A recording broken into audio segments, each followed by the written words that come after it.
Yo, let's go and welcome to the video. I wanted to show you how to get the Kreeg Stout Beatdown buff if you aren't aware of how to get it. So this is Dire Mall North.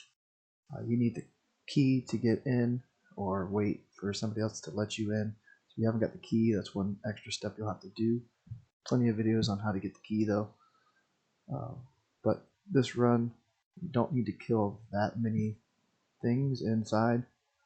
We clear out this pack of bugs. There might be a pod right there that could spawn some lashers. So take care of that because we're going to be kiting the boss up that way. And I killed this boss to get the key to open one of the doors later on. So I only cast a Starfire and then put the dots up. If I try to cast like a Wrath after Starfire or something, it gets too close and can like knock you back and stuff. I'll charge you and hit you away. And the same thing here. Like, yes, there's time to get a Wrath cast off. I just take it slow. I'm not in a rush. And just keep reapplying my two dots. A couple of times, I did try to like get some cast off and stuff, and he would charge me, knock me down into the dogs down below, and I would die and have to run back. That's not fun to do.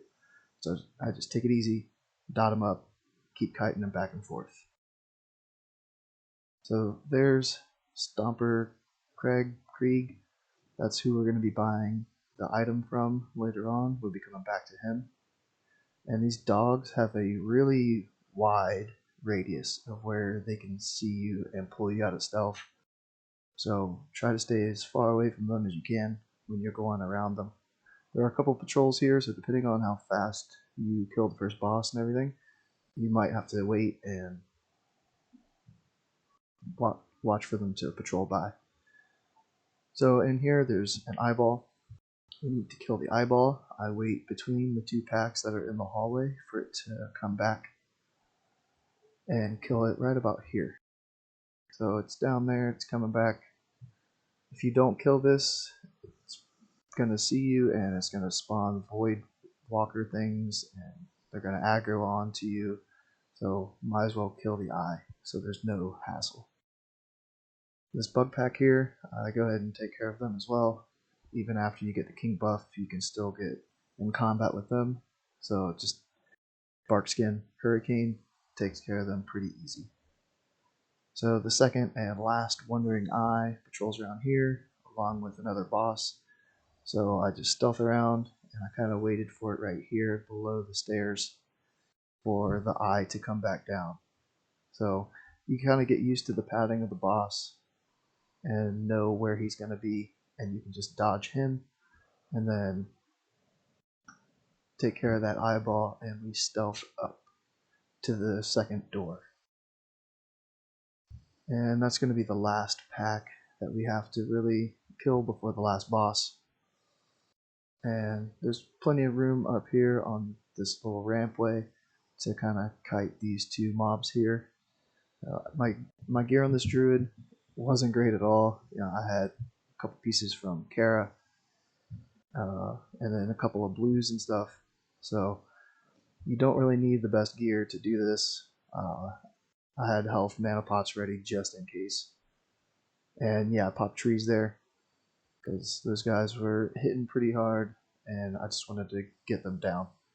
And trees should be back up by the time we get to the boss anyways. So that's the key from the first boss that we killed. It opens that door.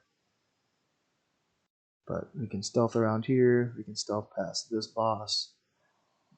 The tricky part up here is just getting around these packs of dogs too. Don't get overconfident and get too close. You can get closer to the ogres and not have too much of an issue. Oh yeah, there's one more dog patrols around this boss here. I waited for them, killed the three of them, and then took care of the boss. I just didn't want the dogs to be an issue during the boss fight. Might be able to skip this pack if you really wanted to like min-max this instance for whatever reason. But I was taking it easy, taking it slow, and took care of them. So the boss could have a couple different ads with him. I had the the DPS caster ad with him. So I didn't really have to worry about him getting the heal from the healer. That can get kind of weird. But we should have enough DPS to just burst him down. I was trying to LOS the caster and get a cast or two off on him. We can just use the ledge here, and there's another ledge up above where the little ghosts are to, it's going pretty quick, but like behind where I'm at, that big ledge on the right, you can get up there and kite him if needed as well. Pop cat form, dash, run up and around, and kite him that way. Yeah, there's a dusty tome there, didn't have anything in it worth anything. But talk to that ogre, get the king buff, run all the way back through. There's a couple of chests that could be in here if you're trying to get a little bonus green or blue or something to disenchant. If you got plenty of time, you can mosey around and try to look for the chest. I think I looked for it. Yeah, there's a chance up over there in that corner. Chance down below, I think, too. And then I might have found one after coming up out of this hallway on the right. But yeah, you don't need to stealth or anything, just run through.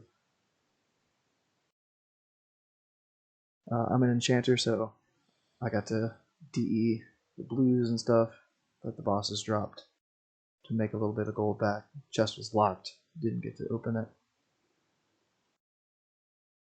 Fungus, you have to watch out, when you're coming up the first time.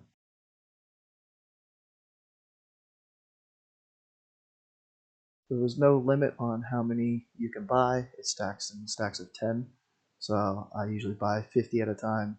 Lasts me a month. So the buff doesn't help you too much while you're in combat.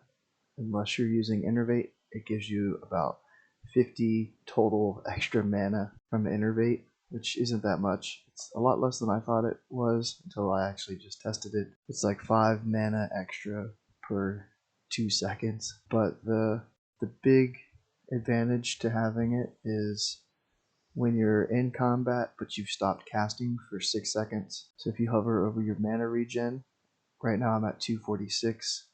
We pop the buff on, we're up to 268. So fights like Lurker, when he submerges and you're out of combat for 10 seconds or so, this does give you a little extra mana for times like that, especially on KT. There's so much downtime on KT, having this buff up will really help get your mana back during the phase transitions. So not too important on fights like Hydros. Maybe if your guild is having a slow transition on that boss, it might give you a little bit extra. But it does decrease your spell power by 1. Unless you have an improved Divine Spirit Priest in your group, then I think you get 1 or 2 spell power added. And since it decreases your int by 5, you want to make sure you've casted a few spells before you put this on, or put it on when you know that transition phase is coming. So that's it for this video. I hope the quick run through helped you if you didn't know about this buff, how to get there as quick as possible so you're not stuck in Dire Maul North for any longer than you have to be. And I'll see everyone later.